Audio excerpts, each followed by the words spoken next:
Okay, can we get a Jandal Storm? Jandal Storm, please? Yes, Jandal Storm. Can we get a Jandal Storm?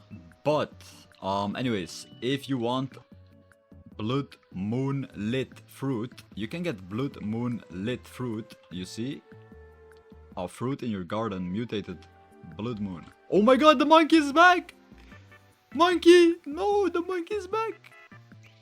Yo, Blood Moon plus monkey. So we're getting, yeah, everything is getting shocked, okay? This is a thunder monkey. The thunder monkey is not playing around. It's gonna shock everything.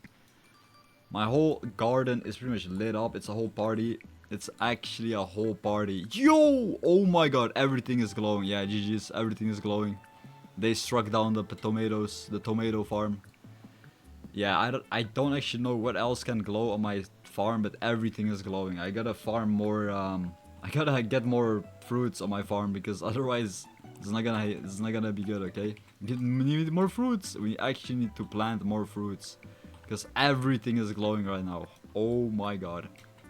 We also got the disco cotton candy. Okay, disco cotton candy. Disco red lollipops, and we got a disco candy sunflower seeds. That is insane. Thank you, monkey. Thank you, monkey, for the strike down. Also, guys, if you want the best seed in the shop right now, I'll be gifting one of these best seed to you guys, so you can actually have the bean stalk. Just comment down below bean, okay? I'll give out one bean in this video. It's like a very quick, short video. So yeah, this is how you get the new mutation on your fruit, the Blood Moon mutation. Like the video and subscribe.